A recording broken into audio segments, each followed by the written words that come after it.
Steve Mascord. Yeah, I'm here. Have a chat about what's in the papers now. Steve's part of our commentary team at a lot of games, and he's going to be out at the Sydney Football Stadium. In fact, I bet you he's already there. He probably slept there last night knowing what Steve Mascord's like. But he's at the ground. Steve, hello. We're interested in you to give us a bit of a wrap of today's newspapers. Hey guys, actually that's next week. I think the only way to get from the Titans game to the Warriors game next week is to go via Nandi. So I'll be sleeping next week to overnight on a Saturday. But I actually got some sleep last night. It's wonderful conditions here for this match, Sydney Roosters versus Penrith. The sun is streaming down. It's my first day in Sydney for 5 months, and I couldn't have picked a better one to come back. Under-20s kicks off at 12:45. Braithen Astor expected to return from a back injury for Sydney Roosters. Tim Grant with a calf injury is out for Penrith. Chris Arnott is his replacement. Blake Austin with a cork is off the bench. Danny Galea comes in for him. That's in the Penrith side. I know you want to go through the what's in the papers, but just the first grade kicks off here at 3:05 p.m. and Adam Devsich and Chris James are the referees. Now in the Sunday Telegraph today, the Beau Scott situation, where it's Beau Scott signing to go to Newcastle next year, and that's upset some people, and it's led to calls for a draft to be introduced.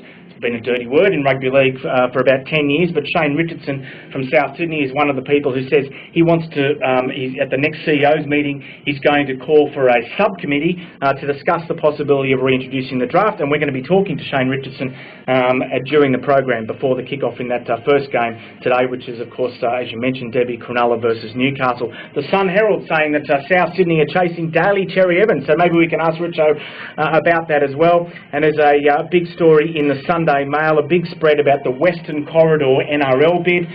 It's being unveiled. There's 3 stories, double-page spread there, and that they will be naming their team after the local Aboriginal people, the Jagira. I think I've pronounced it right. Maybe I've pronounced it incorrectly. So, Debbie, I suppose they're the big issues in rugby league today, along with the shoulder charge. Is it a good thing? Is it a bad thing? Frank Pritchard's suspension during the week. The medical fraternity in rugby league want it to be banned. A lot of people say it's a point of difference between rugby league and rugby union. So, and we had last week, of course, the chin strap tackle, which is allegedly a new illegal tactic that the Melbourne Storm employed against Canberra. So again, that's something that's got everybody talking. But a fantastic weekend of football. I'd be interested to hear. Well, actually, if I can ask Daniel a question without warning, is that okay? Yep, question without notice. That's what he's paid the big bucks for. Is it true that on Wednesday you'll be announced as the coach of the Exiles to play England twice this year? Yes, that's correct. There you go, a scoop, straight off the bat. It's good when we get scooped. and you scooped me, and I'm sitting in the same room as you and Steve Mascord. How do you think that? Can you tell us, Daniel, about how the talks have gone and who approached you and what you're looking forward to about that? Look, I'm looking forward to being involved. I think it's always enjoyable to undertake different projects. I'm very fortunately involved with Samoa, and there hasn't been too many commitments in regards to games, but there's plenty of discussion about chats with Nigel Bunger about some ideas for this year with Samoa and Rugby League, and the Exiles is I was just asked by the RFL